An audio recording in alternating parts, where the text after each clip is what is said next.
Hey guys, Thunder E here, and this is the video you've been waiting for. I'm talking about gaming on the Galaxy S21 Ultra. Yes, we took it out of its case. Actually, it's not really a case. That is more of a UV wireless sanitizing case, which is great. I think everyone should get it. Check out the link down below. But anyway, thanks for jumping in. And this video, we're going to give you a deep dive into the performance and of course the capabilities of the Galaxy S21 Ultra when it comes to gaming. So we'll be covering Android games, we'll cover some emulators because you guys asked for that, and we'll show you some game streaming as well. Now, the Galaxy S21 Ultra comes in at 6.8 inches. It's a big boy. And this houses the brand new Snapdragon 888 processor. What does that mean? It means this is the fastest processor on the land in terms of Android processors, and it also comes with up to 16 gigabytes of RAM, so you can have a lot of things running in the background. That is really, really good. Now, the battery is 5,000 milliamps, and I will say this right off the bat, I am very happy Samsung included a massive battery into this bad boy.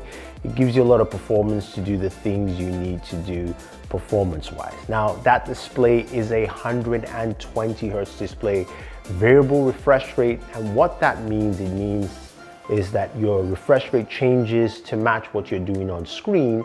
And what I've noticed while using this device is that if you're not doing anything, it drops down to 60 Hertz. Now, Samsung says it can drop down to 11 Hertz.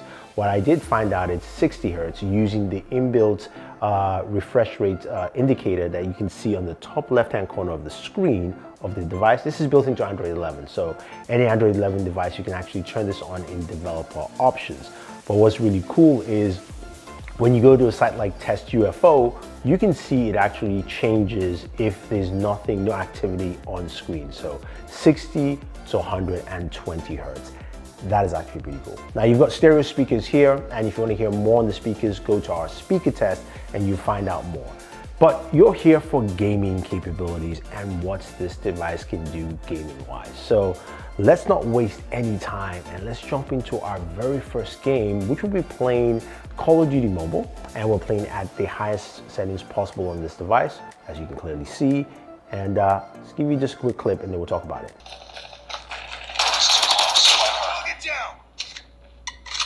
We've taken the lead. Recon standing by. UAV recon is standing by.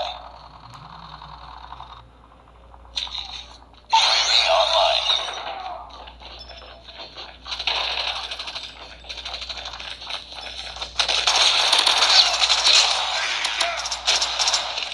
Changing back! Changing contact! Tango down! So Call of Duty Mobile performance-wise did as you would expect, 60 frames per second. And if you guys don't know, we use Game Bench to do our benchmarks for any of our Android games. It's a great tool. Use the link down below. You can actually get it yourself. But what I like about it is I can see that it does 60 frames per second at a 99% stability. CPU usage is 11.82%, but in terms of GPU, we have no information yet because it's still not registered for Game Bench. But performance-wise, it's pretty good as you would expect here. It's also felt really smooth while gaming and playing Call of Duty Mobile. Now, when we move over to a game like PUBG Mobile, of course, you know we have a couple of settings we usually play with here. Now, the one thing you notice as it differs from Call of Duty Mobile is Call of Duty, the screen refresh rate was dropped down to 60 Hertz. That's because, of course, Call of Duty really pretty much runs at 60 Hertz on this device, while when it came to PUBG Mobile, it stayed at 120 Hertz. Not sure if that's what it will eventually run, but that's where the screen refresh rate stayed at. Now, we've played our first game at Ultra HD for PUBG Mobile, and we'll see what kind of performance we get from that.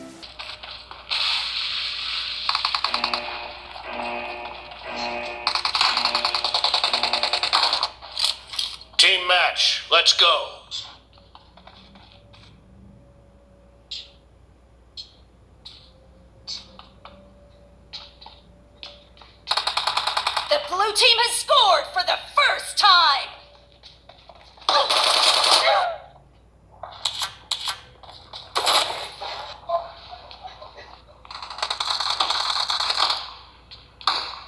So for PUBG Mobile Ultra HD performance-wise, we got 40 frames per second at 100% stability. Again, this matches every device that we've tested that's high-end, from the Xiaomi Mi 11 to the iPhone 12 Pro Max.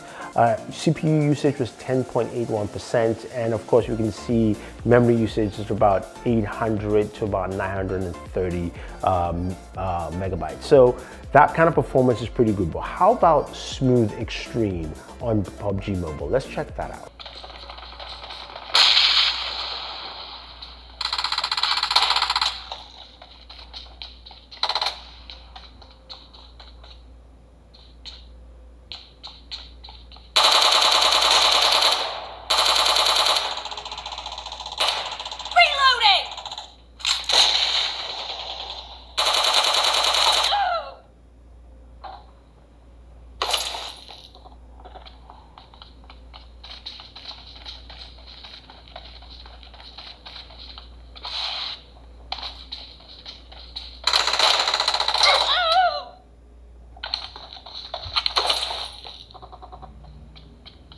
So at Smooth Extreme, again, the performance is similar to everything else in this class. We're talking about 60 frames per second standard, also 99% FPS stability, which is what we would like to see. The longer it stays at that, at its peak mark, the better it is. CPU usage is a little bit more at 13.23%, which is quite interesting compared to Ultra HD, and memory usage is also slightly up in its average range. So that actually was pretty cool. Now, moving over to Fortnite. Fortnite's a game that I could not use Game Bench because it doesn't allow USB debugging. But with Fortnite, you can play at 90 frames per second, not at epic resolutions, but of course at medium resolutions. At epic, you can play 60 frames per second, but I decided to check out 90 FPS. Now, while playing Fortnite and doing a terrible job in the Fortnite gameplay, just like I did in PUBG Mobile, so forgive me for that, you will find out that the FPS doesn't necessarily reach 90 frames per second. It does roughly around 60 to about 80 frames or so. Stayed in around 70 for a little bit. It all depends and differs. So this is a game that, of course, still has to be updated for this device and also the processor, but that's what we got for Fortnite in terms of gameplay capabilities. Moving over to a game that plays at 120 frames per second, although it didn't in our last device. I'm talking about Vainglory, and I know I am terrible at games like this, MOBAs, but I have to say that Vainglory played well. You can see the FPS counter also switched to 120 frames per second in terms of the FPS itself. But also when it came to the screen refresh rate, it stayed at 120 hertz as well. So that actually matched all the way through, and you will get the full benefits of what this device can actually do. Now, we did check out a bunch of other Android games as well. And you can see the full list of games there and some of the FPS capabilities. But I wanted to just talk about, of course, Genshin Impact, which is, of course, a game a lot of you have asked for and is graphically tasking. So we maxed out at 60 frames for Genshin. We maxed out all the settings, and it ran really smooth on the Galaxy S21 Ultra, which is something we'd like to see. And in terms of just looking at the in-depth look at the FPS capabilities, we saw 60 FPS for Genshin Impact, 100% FPS stability. CPU usage said was actually 0.02%. I don't think that is correct, but its memory usage is much more at 1577, up between that range to 1600 or so. So memory usage is much higher in this game, but what's interesting is that this technically beats out the iPhone 12 Pro Max, which actually was one of the better games handling Genshin Impact, where the iPhone 12 Pro Max did 59 frames per second and an FPS stability of 97%. So the iPhone 12 Pro Max, yes, it's only 1 FPS smaller, but technically the Galaxy S21 Ultra beat it. So Android fanboys, you can rejoice. You've got your win right there. So that's actually pretty cool. But in terms of performance and capabilities, what about Geekbench? What are the benchmarks there? I don't really care about these, but some of you like it. Now, Geekbench scores for single core is 1100 for single core, and our multi-core is 3238. of course, which beats every last gen Android device. Not so much with, say, something like the Xiaomi, which had similar or close numbers or slightly higher in certain aspects. But that's just for you guys to know. Now, some of you did ask me about gameplay with emulators. How well does it run? So I did try out a Dreamcast emulator, and I also tried out a GameCube emulator, which of course Dolphin and Redmi emulators.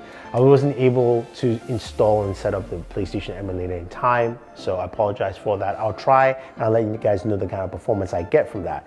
But when playing Dreamcast games, it ran well. It ran really well. I was getting 60 frames per second in Marvel vs. Capcom 2 on the Dreamcast, and that was great to see. Plus, I was able to use my controller, my Razer Kishi on there with this emulator. It's a great emulator pickup. You have the link for you guys down below. But it ran well playing Dreamcast games.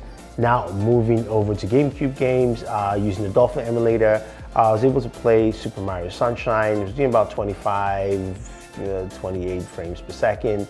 But it looked like it ran well in general. I was playing on screen, so for that was a little bit iffy. But emulators definitely run well on this. I'm sure you guys are gonna ask me for a ton of other games, and I'll try and do some shorts or things like that, showing you different games and emulators on the Galaxy S21 Ultra. Now, finally, of course, streaming services. Now, we got to play, of course, Xbox Game Pass and Stadia. I was able to play a game on Game Pass quite well, using touch controls on there, which I believe is Bloodstained. That actually played really well. And also Stadia ran really well using, of course, the Razer Kishi controller and gaming on there. And again, with streaming games, it's all about your connectivity, which is why having Wi-Fi 6 and Wi-Fi 6E is very important on a device like the Galaxy S21 Ultra. And allowing you to connect as fast as possible, making sure that connectivity is great. Plus, of course, 5G connectivity, if you have it in your location, makes a ton of sense. Now, finally, the main thing we care about, of course, is temperatures. How are temperatures while gaming? Now, I'll put it this way. When I gamed on and off over a period of time, my maximum temperatures were around 102, 103. When I gamed consistently and going through heavy, intense games, I actually pushed up to 109 degrees, which is probably the hottest I have seen for any Samsung device. So that is just something to take note, especially if you're going to be doing a lot of heavy gaming on this device. In terms of gaming capabilities, the Galaxy S21 Ultra is a gaming beast. It will play your Android games effectively, streaming services, not a problem. It will also play your emulators quite well. And the variable refresh rate does help actually in reducing in battery life and battery consumption. Plus a 5,000 milliamp battery goes a long way. Now, in terms of heat, that's something I will have to keep an eye on, just using it a little bit more with this device, just because Samsung didn't really mention anything about improving their vapor chambers or any of their specific cooling on the Galaxy S21 Ultra. But I would say you can definitely use a case on there and you'll be fine.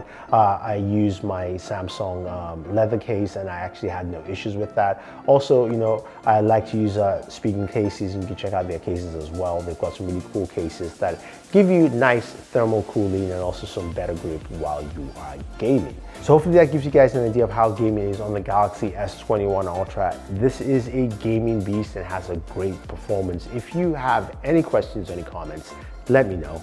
Otherwise, guys, don't forget to like, share, subscribe, and always enjoy your entertainment.